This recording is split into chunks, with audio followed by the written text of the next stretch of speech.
भारतीय भारत मुक्ति मोर्चा प्रदेश कार्यकारी अध्यक्ष उत्तर प्रदेश।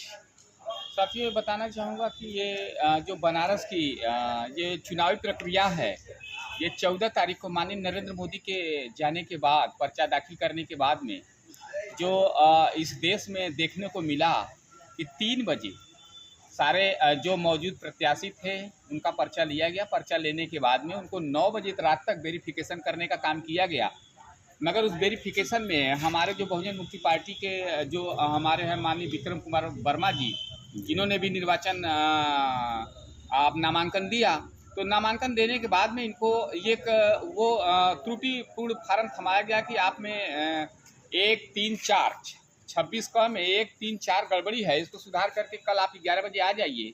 तो इस बात को सुधार करते हुए हमारे एडवोकेट जो उनके साथ लगे हुए हैं वो और माननीय विक्रम कुमार वर्मा जी सुबह 7 बजे ही सर वाराणसी में एंट्री कर चुके थे, लेकिन उनका जिस तरह से 4:30 बजे एंट्री अंदर कराई गई और फिर बताया गया कि आप जो है कागज़ को पूर्ण नहीं कर पा रहे हैं, जबकि कागज़ पूर्ण करके हम देने को तैयार हैं, लेकिन शासन प्रशासन इतना दबाव में है।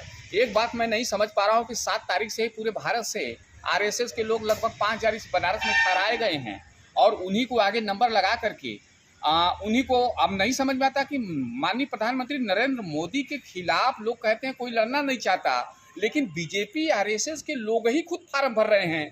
फार्म भर के क्या दिखाना चाहते हैं?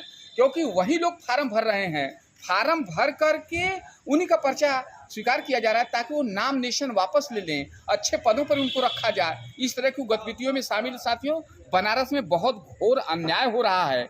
हम मांग करते हैं कि यहाँ के जो मुख्य निर्वाचन चुनाव आयोग हैं उनको बर्खास्त किया जाए और इस चुनाव को ही, बनारस जिले का चुनाव को ही रद्द माना जाए, क्योंकि ये चुनाव नहीं है, यहाँ पर शासन प्रशासन के साथ गुंडई की जा रही है। इसलिए मैं चाहूँगा कि यहाँ पर विशेष नज़र रखी जाए। जो भारत में संविधान है, बनारस में अलग से संविधान बनाने का काम कर रहे हैं साथियों।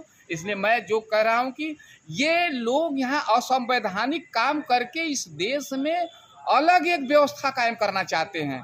वो लोग पिछले 7 तारीख से लगातार आज तक बैठ करके माननीय जिलाधिकारी महोदय के कार्यालय में या निर्वाचन आयोग के कार्यालय में बैठ करके ऐसा किया जा रहा है साथियों। और कुछ बातें हैं वो हम लोगों को समझनी होगी।